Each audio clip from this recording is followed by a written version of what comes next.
Welcome to another CEO Wisdom podcast. We have Engelo Rumora with us today. Angelo is CEO and co-founder at Realty, Toledo, and Ohio Cash Flow. So we're going to talk about cash flow, real estate. Angelo has quite an interesting background, as you'll see in a moment. And this podcast is presented to you by potware.com. If you want to start your podcast, live the Ikigai life, make a shit ton of money, and scale, you can go to potware.com. Angelo, welcome to the pod. Tell me a bit more about yourself and about what you're up to nowadays. Yeah, hey Charles, thanks for having me. Much appreciated, mate. I just want to, let everyone know by far the best guest you've ever had on your podcast is me. So they better tune in, clean your ears, get the earbuds going, listen in. But yeah, mate, look, been living in the US for the last 12 years. Moved here in 2012 with a big vision, big dream. God bless America, mate. It's the best country in the world. I've always said it. What you can do here, you can't do anywhere else. My parents are from Europe, from Croatia. I was born in Australia. And I've traveled all over the world, lived all over the world. I've done real estate all over the world. But long story short, so we can get to your questions. I own a real estate investment company in Toledo, Ohio. We buy distressed properties. We get them renovated. I own a property management company that gets them tenanted. And then we sell these properties as turnkey passive income investments to investors from the East Coast, West Coast, UK, Canada, Australia, Asia. I've even got an investor from Madagascar out of all of the places, right? We've got a real estate brokerage, so we also help with the exit strategy for the investors. I've invested in oil. I've invested in stocks. I've lost my ass in crypto, and I'm still investing in crypto. So I feel that I'm pretty well versed in a variety of different investments. And yeah, mate, I can't complain. Working hard. I have had a bit of a shift in the last couple of years. I feel that I've burnt myself out working 100 hours a week. As much as I say, God bless America, it's the best country in the world when it comes to capitalism and money-making opportunities. It can also wear a toll on your heart and soul because it's non-stop. It's go, go, go, go, go. You just can't stop. You get sucked into the grind. So a couple of years ago, mate, I pulled back, decided to automate the business as much as possible. Not chase any more records. I mean, we've been on the Inc. 5000 list a few times. I've won entrepreneurial awards. So dropped the ego, started reading more, started getting into philosophy, different religious reading, Catholicism, the Quran, meditating a lot. And my health is much better. And believe it or not, my wealth is much better. Sometimes you just got to stop doing too, so you can kind of think from an outside perspective instead of being in the grind every day with the nitty gritty. And that's it, mate. Here I am with you. Glad to be here with you. How did you get your Harvard degree in mistakes? Oh, mate, made a lot of mistakes when I first started. I guess I quit school when I was 14. So I've got no formal education whatsoever. When I am typing on a laptop, my staff always laughs at me. It's like a teppanyaki chef at the sushi restaurant. You know what I mean? It's like this. It's the funniest thing ever. But yeah, mate, look, I guess the mistakes that I've made, and I can't even remember how many, but there were so many. But some of the big ones were when I first started my real estate investment journey, and a lot of folks that are listening that might be real estate investors themselves and that have gone through maybe a few economic crises like 2008, the global financial crisis, and 2020 with COVID. When I first started my real estate investment journey, I was buying a lot of properties as quickly as I could, getting into a ton of leverage, renovating these properties, refinancing out of them to use that equity to go and buy another property. The problem with that was, Charles, is I was bleeding more on my monthly expenses than I was getting from income.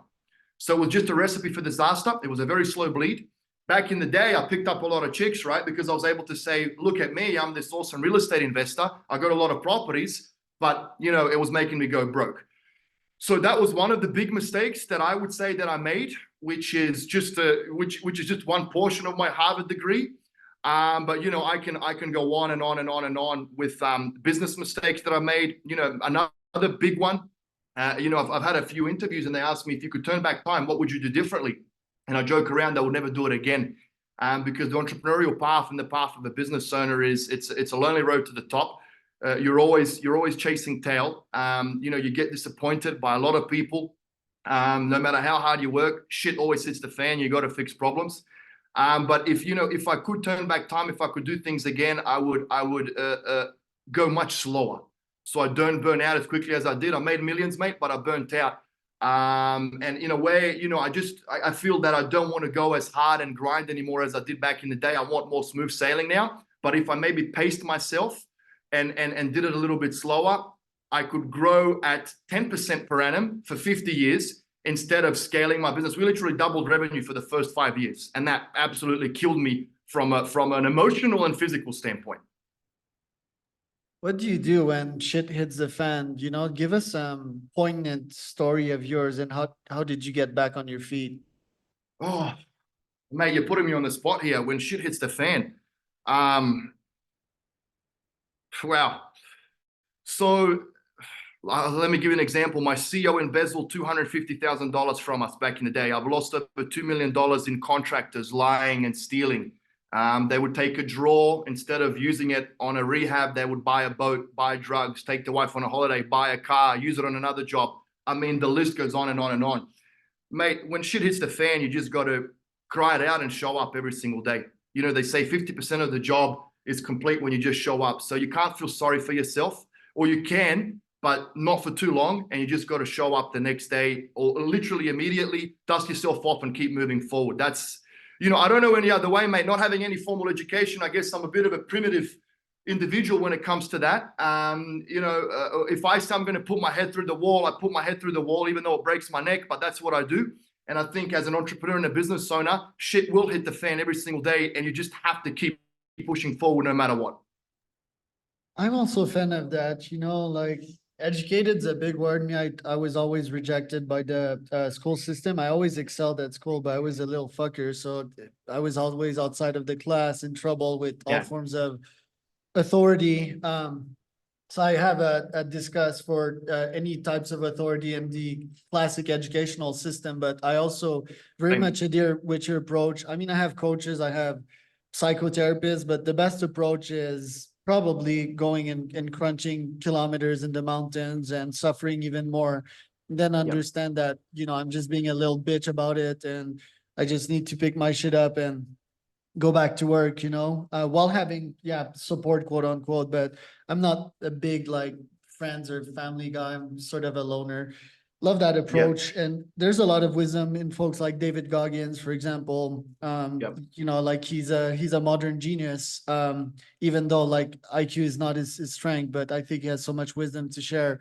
What's your zone of genius? What's your street smarts? Street smarts, mate. So just touching on what you mentioned there, I love a quote by Jim Rohn: formal education will give you a living, while personal development will earn your lifestyle. Right? One of my favorite quotes. And, another thing too, which came to mind when you were saying what you were talking about, Dave Goggins and whatnot, putting your body through pain. I love reading about Stoicism. I love that philosophy, Marcus Aurelius, Seneca, Epictetus, Musonius Rufus, and how they lived their lives. For example, Seneca was one of the richest men in Rome. And he would very rarely, while other rich people were being carried like kings on those cradles or whatever you want to call it, in the midst of the Roman heat, he would walk barefoot and without an umbrella, just to prepare his body and train himself for the pain and suffering that he might endure. Today I've got $1 million, tomorrow I don't know, right? That's as the song goes. So maybe, to answer your question, adding to that, I remember back in the day, when I was in the office, and in Ohio, it's fucking cold, right? And you dropped the F-bomb, so I can drop the F-bomb now too. Thanks for that. It's very cold, and I used to walk around without a t-shirt on to get myself out of my comfort zone and prepare myself for the shit that I'm going to deal with in the day, throughout the day. Another thing too is in the morning, which is another little Stoic philosophy, is I would watch Marcus Aurelius used to do. I would tell myself, today people are going to argue with you. They're going to fight with you. They're going to spit on you. They're going to throw shit at you. They're going to cheat. They're going to lie. They're going to steal. They're just going to be awful. And then when you put yourself in that type of mindset, yes, it sounds negative and bad, but then when it does happen, I'm prepared for it. It doesn't shock me. It doesn't stun me. It doesn't sting my heart. So I'm kind of expecting it. So, we get surprised and shocked and depressed maybe and put down if something unexpected happens. But if we're preparing for it, and if we can prepare ourselves mentally and physically from the start in the morning, cold shower, I don't know, do a workout, whatever. Tell yourself people are going to be the way they are. When that happens throughout the day, you're not going to be bothered by it too much. Yeah, my first clients were realtors. Well, of my first agency that I scaled, I think to 30K are almost a decade ago, and I used to take Zoom calls without a shirt. Um, so it's like not related to the goal. I mean, I love cold exposure, right? Like I'm from Yeah. Canada and all the Wim Hof stuff. Yep. But I used to not give a fuck. And nowadays I'm like, I used to not wear a shirt with a stranger in a Zoom call. And I was like, I appreciated these guts of mine. You seem to have a lot of balls yourself, and even some what would call the loudmouth. I'm like that way, but I back my shit up all the time. Yep. What's your take on that philosophy? Screaming first or shouting at someone and then punching them in the face. What's your philosophy on that? Mate, my philosophy on that is this. So I've been in this country for 12 years. I've done videos without any pants on. I've got 37 tattoos of naked women all over me. I'm rude, I'm raw. I smoke 5 cigars a day, pipe in between. I just stopped with my chew now, so I'm not spitting here while I'm having this interview. And I had to put my shirt on because I love doing interviews without shirts on, but I didn't know what kind of podcast this was going to be. My point being is this: 12 years here and I haven't received a misdemeanor yet. And I'm very rude, very loud. But as you say, I back it up. I'm honest as the day is long. I don't bullshit. I don't lie. I don't cheat. I don't steal. If I fuck up, I fix it. I've always said that to all of our investors. I never get, unfortunately, anyone over the age of 55 wanting to invest with us, even though that is the number one market for the turnkey business that I'm in, because these are mostly retirees and they judge a book by its cover. Even though if you Google Engelo Rumora scam, you're not going to find absolutely anything on me because it doesn't exist. We're clean. Granted, my goal for this year is to slap the shit out of someone. So I get a misdemeanor, not a felony, but I wouldn't mind getting a little bit of a misdemeanor because I've got this rough character, personality, and style. You do a background check on me, Charles, I've got nothing. Like nothing, not even a DUI, mate. I mean, come on. So I'm thinking to myself, someone that pisses me off, I'm just going to give him a good slap. And look, I'm 6'3", in the gym every day. I got some guns on me. I don't know how to fight, but, a headbutt or a slap or something that disrespects my girl or pisses me off. So there's your answer. I'm probably going to slap someone this year. Okay, so how do you pick your wars? Because there's some wars that are not to be fought, and there are some wars that can make you the president of a country. How do you pick those? Not a fan of it, mate. I guess I'm not a fan of it. I think that love is the most powerful emotion in the world, and that love rules all, and that love is everything. I don't want to get too religious on you here, but I've come to a few realizations in my life over the last couple of years since I had the time to sit still in a room and think about stuff. I'm not a fan of it, mate. I would never go to war. I'd rather go to jail because it's like chess. I don't want to be a pawn where someone's making executive decisions for personal interests or financial interests and sending me out to die. My parents are Croatian, former Yugoslavia. They had a war, so I've seen a lot of suffering from family and friends in Croatia. I've seen what it's like. It affects everyone, and there's only a minority few that get very, very, very rich. So again, that's kind of my opinion on it. But it's good for oil prices. I'll tell you that much. It's good for business. It's good for US Steel. So yeah. I'm on the same page as you. I meant your business wars, right? Like how do you place your pieces on the chess boards? Where are you focusing your energies? Because you're in real estate investments, you have a bunch of companies, so what do you choose to prioritize? A great question, mate. Sales. Number one. No matter how many mistakes you make, no matter how much money you lose, no matter how much you fuck up, that all can be fixed with sales, as long as money's coming in through the door. So I think that as the owner of the company, co-owner, that should be everyone's number one priority. Yes, we wear a lot of different hats. We know legals, we know accounting, we know human resources, we know marketing, we know sales. I mean, you got to know it all. But the number one focus, if you're a visionary that I consider myself to be, and not just an operations manager or integrator, it would be sales, marketing, creative marketing, tweaking things, adjusting things, squeeze pages. We're just looking at doing Facebook ads, changing the website, networking, shaking hands, kissing babies, I mean, sales, Charles, fucking sales.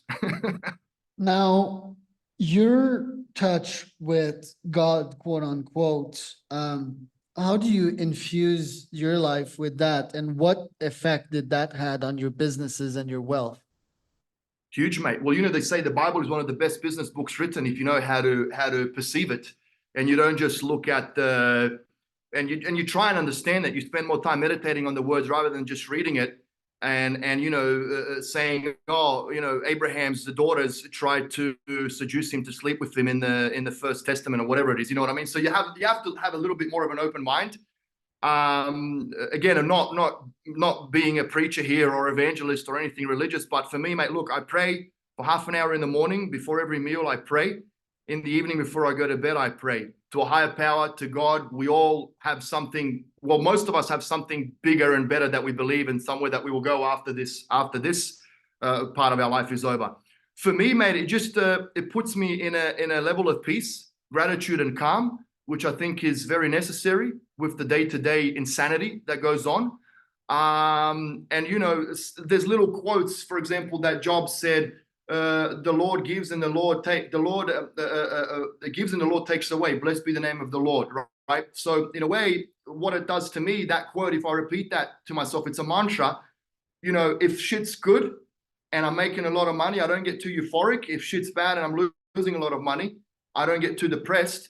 And in a way, I just say it's not in my control. As much as I know a lot of stuff is in my control, and that's the grind that I put in every day, but I also feel comfort in saying it's not in my control. There's someone else out there, something bigger than me, more smarter than me, that is controlling the entire outcome and the entire process. And at the end of the day, Charles, we're all going to be dead one day and nothing will matter, right? So, that's another thing too. You look forward to the afterlife, right? This is just temporary here. The pain, the suffering, the love, the hate, the money gained, the money lost will not matter when we're on our deathbed and one day when we pass away. So it's like a mental trick to keep yourself composed every single day. And for me, it's been fantastic in business and in personal life and personal relationships. Any successful businessman or woman has been fucked over. How do you have trust back in your life? How do you trust again after being fucked over? You have to. You've got no choice, because if you close yourself down, okay, so we've all had relationships, we've all been in love, we've had our first love, probably the most passionate love that's broken our heart. And I always tell folks, if you close down your heart and you're not willing to allow it to be vulnerable again and open, you're never going to find that right partner. You're never going to fall in love again. There's always going to be doubt. You're always going to think they're going to cheat on you or lie to you. You just have to expose yourself every single time and be vulnerable and allow continuously to get hurt in order to find that 1, 2, 3, 4, 5 right individuals. That's the best advice I can give, mate. You learn from your mistakes. You approach things differently in a smarter way. You're able to pre-qualify individuals differently. And I think there's always going to be a little bit of hesitance in there. It's never going to be pure love like that first love. And I'm kind of mixing business and personal love relationships here. There's always going to be that hesitance and that doubt, but you just can't close yourself. You can't close yourself down entirely. Another thing too, mate, thank God to artificial intelligence and technology and virtual assistants and all of that stuff, because the saving grace for me in my business was automating a lot of our operations to virtual assistants. It's been a blessing in disguise. We downsized our company, didn't have to deal with too many in-house personnel anymore. We've got outside staff. If one of them leaves, there's another one to fill their spot. They're completely trained on our entire process with the videos that we did for 2 months. So that was the blessing in disguise for us. So that's more from a technical standpoint. What I initially said was more from a emotional, personal standpoint of dealing with trust issues and when someone screws you over.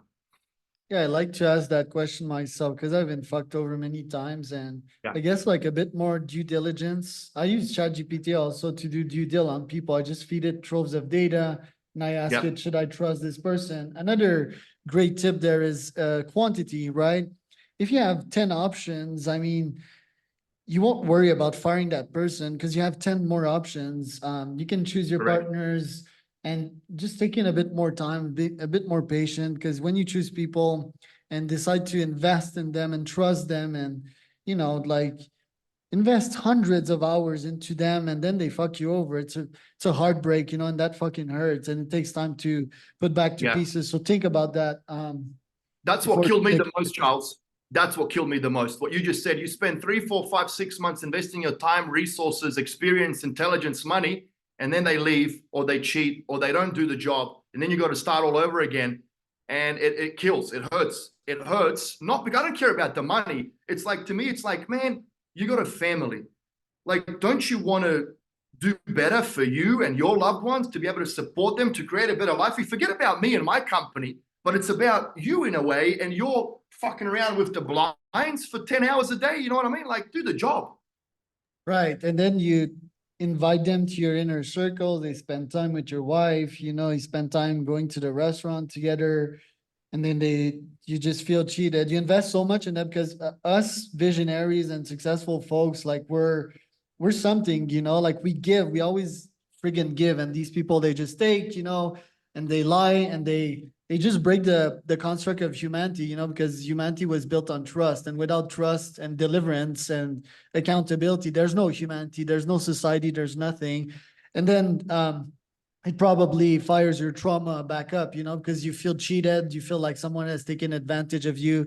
It really ruptures an individual. It brings you back to, I don't know, when you were a kid and you had this little asshole that befriended you and then cheated on you and went to with this other guy or this other girl. So yeah, it hurts. I got one last questions for you because I know we're out of time here.